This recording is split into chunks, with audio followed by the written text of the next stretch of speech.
పరిపూర్ణ బోధ 11. నేనుల మేనుల కొప్పవు దానికి విత్తనము సాక్షి ద్రష్టని కనుమి. జ్ఞానమను తెలివి చేతను లేనెరుకను చూచినంత లేకపాయ గదా.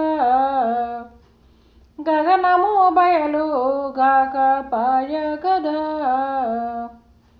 తానే తానరుదెంచి తనువు విశ్వము గాంచి. తానే తానరుదెంచి తనువు విశ్వము గాంచి. తానే భ్రాంతిని పొంది తనను తానెరిగిన. లేనిదౌగను పోర ఉంటే గానబడదుర ఎరుక రూపు. దీని మర్మం గురునితోనూ దలసినంతలో నిల్వకేడా లేకపాయ గదా. గగనము బయలు గాకపాయ గదా. జై నిజ గురుభ్యో నమః. జై నిజానంద పోలోజు వీరయాచారి విరచితంబైన కందార్థములలో ఈరోజు మనం పరిపూర్ణ బోధ యందు 11వ మిత్ర కందార్థం. దీనిలో బయల గురించి, ముఖ్యంగా గగనం, ఈ ఆవరణాన్ని గురించి తెలియజేస్తూ ఒక విషయాన్ని మనకు రూఢి గావిస్తూ ఉన్నారు నిజానంద పోలోజు వీరయాచార్యులు.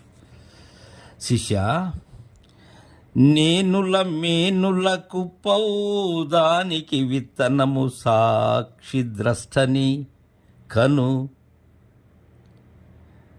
నేను మేనుల కుప్ప అంటున్నారు. ఎందుకు ఇది కుప్ప? కుప్ప అంటే రాశి. ఇక్కడ ఈ ఎరిగే శరీరము గుర్తు, ఇవి రెండు. ఈ రెంటితోనే సమస్తము కూడా కుప్పై పోగవుతూ ఉన్నది. నాకు గుర్తుల సమూహము అదే కుప్ప. ఇంద్రియ తతి మేనుకు అదే కుప్ప. ఈ 25 ఇంద్రియముల కుప్ప ఇది. తెలివి అనేటువంటిదే గుర్తు. దానికి విత్తనం ఏమై ఉన్నది? ఏదైనా విత్తనం ఉండాలి కదా, ఏదైనా కలగాలి అంటే. దీనికి విత్తనం ఏది? సాక్షి ద్రష్టని కను.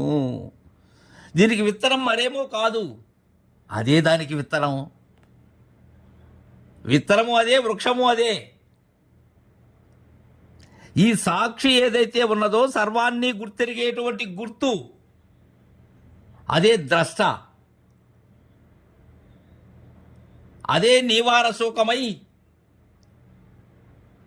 నీరంధ్రముగా రంధ్రాంతర్గతమై వెలుగుతూ ఉన్నది ఆ సర్వసాక్షి.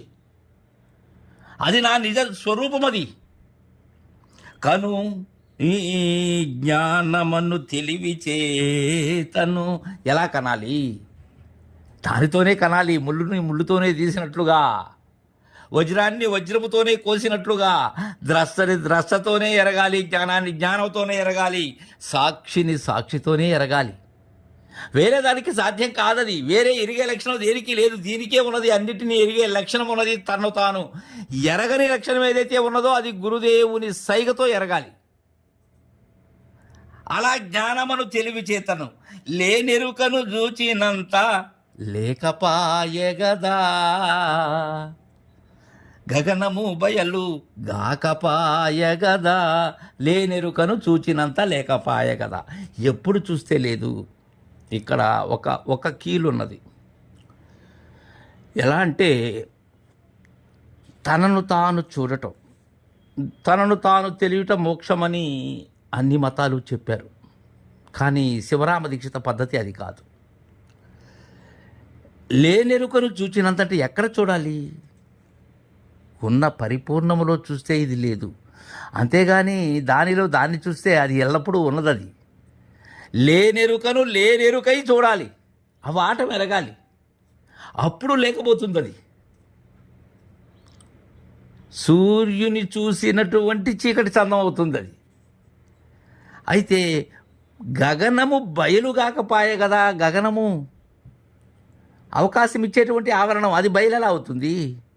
అయితే చూసేందుకు కావలసిందేంది? అది ఆవరణమే. గగనాంశమైనటువంటి జ్ఞానమే కావలసింది. గగనములో సగభాగము జ్ఞానమే,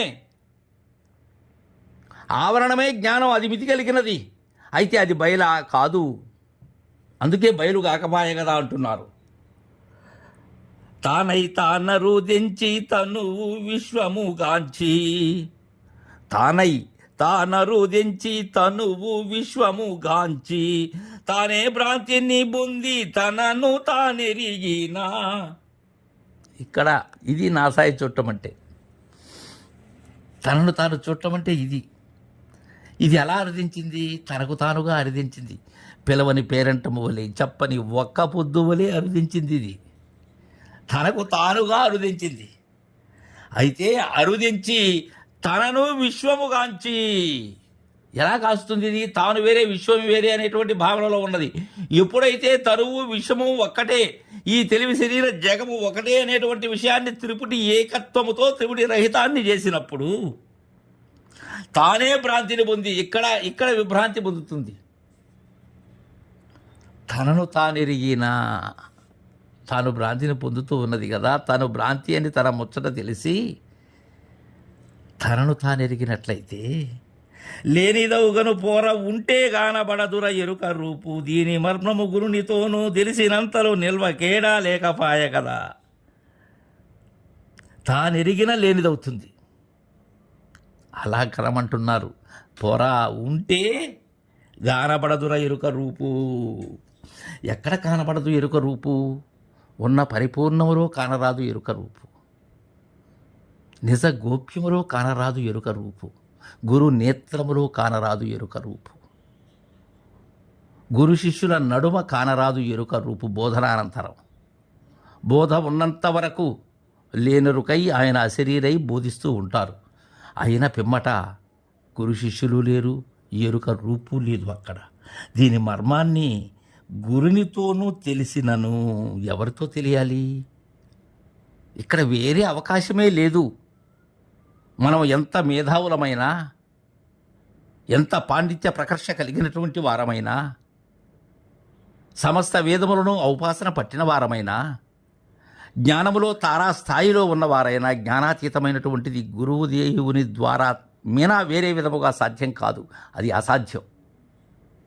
గురు సన్నిధిలోనే, గురు బోధలోనే ఈ మర్మం తెలియాలి. గురునితో నా తెలిసినంతలో నిల్వ కేడా ఎక్కడా నిలిచేదానికి అవకాశమే లేదు. దానికి తదుపరి ఏ మాట లేదు. ఇది శివరామ దీక్షిత సిద్ధాంత పద్ధతి అని మనకు తెలియజేశారు. తరువాయి పూర్ణబోధలో కందార్థాన్ని రేపు ముచ్చరించుకుందాం. జై గురుదేవా.